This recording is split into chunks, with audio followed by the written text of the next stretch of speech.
start again. It's a rich thing.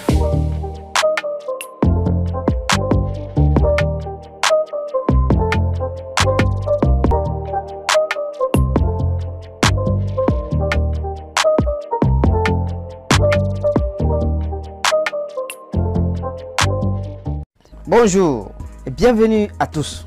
Nous découvrons aujourd'hui quelles sont les grandes épidémies ou pandémies que l'humanité a connues bien avant coronavirus ou Covid-19. Avant de commencer, si vous êtes nouveau, abonnez-vous à la chaîne Pizza Media et activez la cloche de notification pour ne jamais rater une vidéo. Voici à présent le journal du jour. En une centaine d'années, le monde a pourtant connu plusieurs crises sanitaires d'envergure. Avant l'épidémie de coronavirus qui frappe le monde et dont l'Europe et les États-Unis sont devenus l'épicentre, plusieurs grandes pandémies ont frappé au cours du 19e siècle, du 20e siècle et de ce 21e siècle. Les hommes ont dû faire face à ces épidémies qui duraient souvent plusieurs années. Quelles sont alors les grandes épidémies ou les grandes pandémies que l'humanité a vécues?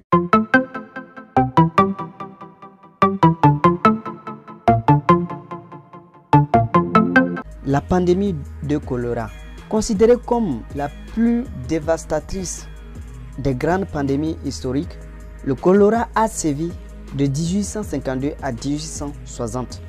Le choléra s'est répandu dans toute l'Inde, puis a fini par atteindre la Russie, où il a fait plus d'1 million de morts, et le reste de l'Europe.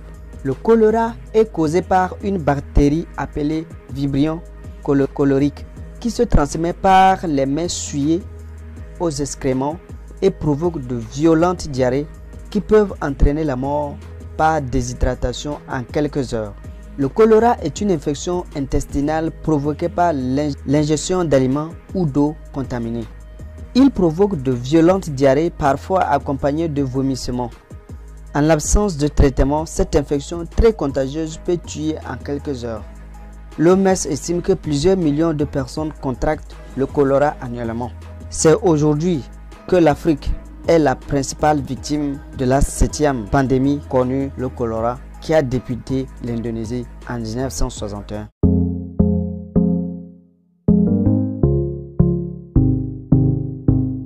L'épidémie de variole en Inde. Alors qu'elle avait déjà été éradiquée dans la plupart du monde, la variole toucha plus de 100 000 personnes et fit 20 000 morts en Inde au milieu des années 1970.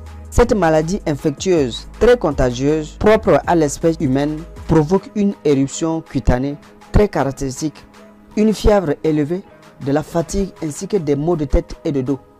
Il n'existe pas de traitement spécifique, mais les symptômes peuvent être soignés. La variole a été totalement éradiquée en 1977 grâce à la mise au point d'un vaccin et la campagne massive de vaccination organisée par l'OMS.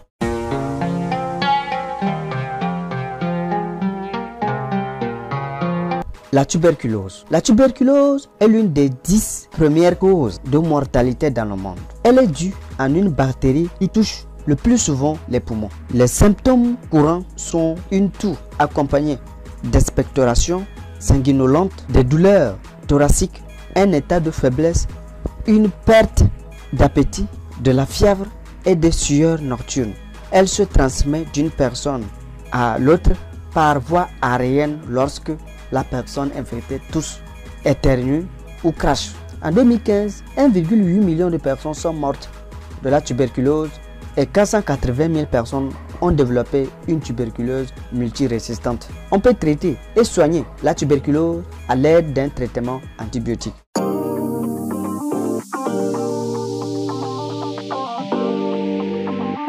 La peste noire. La peste noire a débuté aux abords de la mer Noire vers 1340 et s'est rapidement étendue en Europe et dans certaines régions d'Asie, faisant 75 millions de morts. Elle aurait tué entre 30 et 50% de la population européenne de 1347 à 1352 selon certaines estimations. L'épidémie se répandit aussi rapidement à travers le continent, toucha également l'Afrique du Nord et le Moyen-Orient avant de stopper sa progression dans les vastes plaines peu habitées de Russie, en 1352. La peste noire est provoquée par la piqûre d'une puce infectée et se traduit par l'inflammation d'un ganglion et une tension douloureuse des tissus. Au stade avancé, les ganglions s'enflamment, finissent par s'ulcérer et suppurer.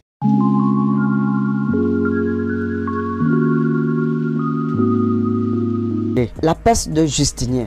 La peste de Justinien est le nom de l'empereur qui régnait à cette époque. Cette épidémie avait tué environ 25 millions de personnes à travers le monde, et particulièrement autour du bassin méditerranéen.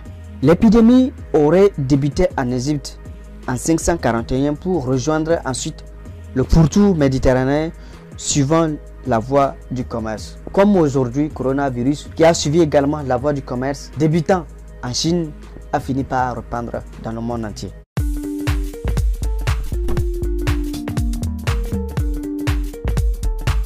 Le VIH ou virus de l'immunodéficience humaine est une infection qui atteint le système immunitaire, c'est-à-dire les défenses naturelles du corps contre la maladie.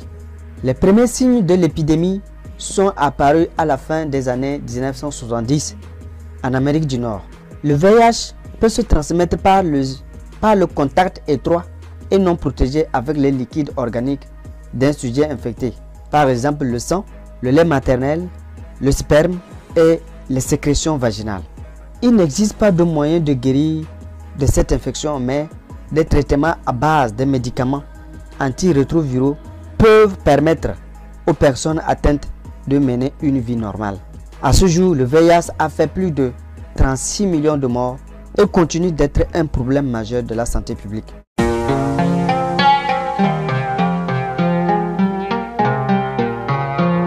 La grippe de Hong Kong. C'est une grippe qui aurait fait entre 1968 et 1970 1 million de morts autour du monde, tuant beaucoup d'enfants. Provenant de Hong Kong, le virus a d'abord traversé l'Asie, puis fin 1968 les États-Unis. Après quelques mois où il s'est fait discret, le virus a déféré sur l'Europe fin 1969. La grippe asiatique. 10 ans plus tôt, en 1957-1958, la grippe asiatique a été à l'origine du décès d'1,1 million de personnes. Cette pandémie a frappé en 2 vagues virulentes. Le virus est d'abord apparu dans une province méridionale de la Chine en février 1957. Il a fallu plusieurs mois avant qu'il n'atteigne l'Amérique et l'Europe. Les personnes âgées ont été les premières victimes de cette maladie qui entraînait de graves complications pulmonaires. La grippe espagnole. La grippe espagnole a sévi entre septembre 1918 et avril 1919. Elle est considérée comme la plus mortelle de l'histoire, plus de 50 millions de morts. Elle a tué 5 fois plus que les combats de la Première Guerre mondiale. Elle a été baptisée ainsi parce que l'Espagne, non concernée par le secret militaire, fut la première à en parler publiquement. Cette grippe se caractérise par de la fièvre et un affaiblissement des défenses immunitaires. La plupart des victimes de la grippe espagnole mouraient de surinfection bactérienne au bout d'une dizaine de jours après les premiers symptômes grippaux. Le virus fait ses premières victimes aux États-Unis, se propage ensuite en Europe puis touche le monde entier. Pour autant, le 21e siècle n'est pas en reste en matière d'épidémie. De grandes épidémies au 21e siècle. Le virus a Ebola. Entre 2013 et 2016, Ebola a ainsi fait 11 300 morts en Afrique de l'Ouest. Identifié en 1976, il a déclenché une épidémie de fièvre hémorragique en Guinée, en Sierra Leone et au Libéria. Le virus est réapparu en août 2018 dans l'est de la République démocratique du Congo, où il a fait en ce jour plus de 2200 morts. Le virus SRA ou CoV-2. Le SRA signifie syndrome respiratoire aigu sévère, qui a émergé fin 2002 dans le sud de la Chine, transmis de la chauve-souris à l'homme par la civette, un mammifère sauvage vendu vivant sur les marchés chinois pour sa viande. Il s'avère redoutablement contagieux, provoquant des pneumonies aiguës, parfois mortelles. À partir du printemps 2003, le SRA est à l'origine d'une véritable psychose en Asie. L'épidémie touchera finalement une trentaine de pays, mais avec un bilan limité. La Chine et Hong Kong concentrant 80% des victimes et un taux de mortalité de 9,5%. Avec 774 victimes, son bilan est cependant moindre par rapport au Covid-19. Coronavirus ou Covid-19, le grand coronavirus. La maladie à coronavirus de 2019 ou Covid-19 est une maladie infectieuse émergente causée par une souche de coronavirus appelée SARS-CoV-2, contagieuse avec une transmission interhumaine via des gouttelettes respiratoires ou en touchant les surfaces contaminées puis en touchant son visage. Les symptômes les plus fréquents sont la fièvre, la toux et la gêne respiratoire, mais elle peut provoquer une détresse respiratoire aiguë, souvent mortelle. Le lavage très fréquent des mains, la limitation des contacts interhumains, notamment avec les personnes fragiles, ainsi que le port d'un masque médical permettent de limiter très fortement la transmission du virus. Cette maladie est apparue en novembre 2019 à Wuhan, en Chine centrale. L'Organisation mondiale de la santé (OMS) a déclaré que cette épidémie était une urgence de santé publique de portée internationale le 30 janvier 2020 et une pandémie de la Covid-19 le 11 mars 2020.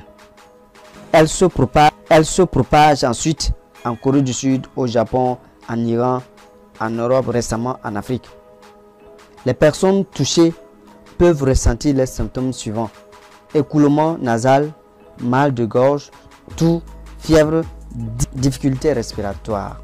Le virus a déjà contaminé plusieurs milliers de personnes et a fait plusieurs milliers de morts. Comment prévenir le Covid-19? Se laver fréquemment les mains avec une solution hydroalcoolique ou à l'eau et au savon, car se laver les mains avec une solution hydroalcoolique ou à l'eau et au savon tue le virus s'il est présent sur vos mains.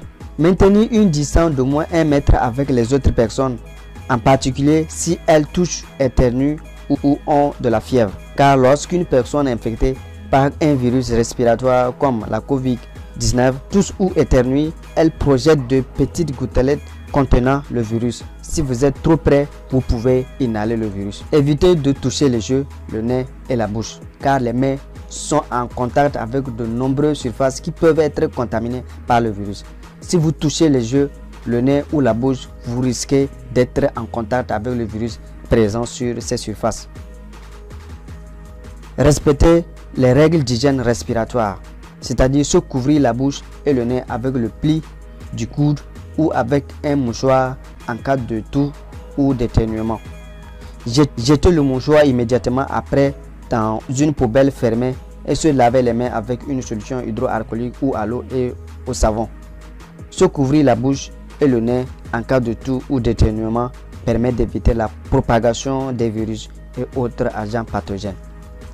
C'est la fin de cette vidéo. Merci pour votre fidélité d'écoute. Abonnez-vous et partagez la vidéo. Au revoir.